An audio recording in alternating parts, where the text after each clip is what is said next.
Yo digo que yo soy un milagro because I'm not supposed to be here, right? Like the odds have said that I shouldn't be here. Bambi Salcedo knows a thing or two about second chances. The fact that I was a drug addict, the fact that I spent about 15 years of my life in and out of prison, that I was a sex worker, all of those things, right? Like I had been able to overturn into opportunities, not just for me, but also for our community. Now at 54 years old and as the president and CEO of the TransLatin Coalition in LA, she's using her life experiences to serve those who are often overlooked. We started in 2009 and as direct response to the needs of Trans-Latino people who were primarily immigrants in immigration detention. But since then, we evolved into ensuring that all Trans-Latino people's needs and issues are uplifted.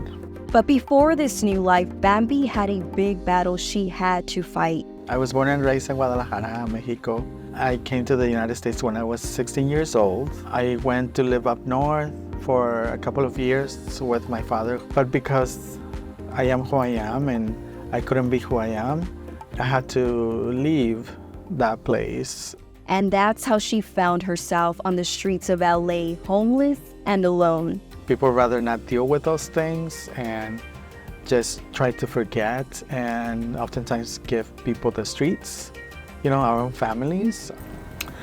I was hopeless and I was, just in very much need of love.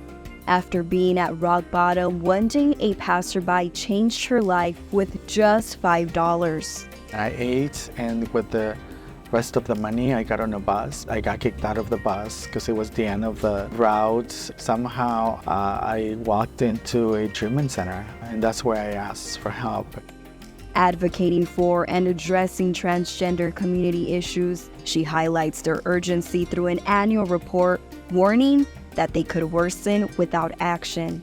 There are more than 500 bills that are being introduced across the United States, and about 400 of those are specifically targeting trans people, but primarily young trans individuals, denying access to health care, denying access to lockers, denying access to restrooms and schools. But regardless of the obstacles, she perseveres, reminding us that we can all make a difference in the fight for inclusivity.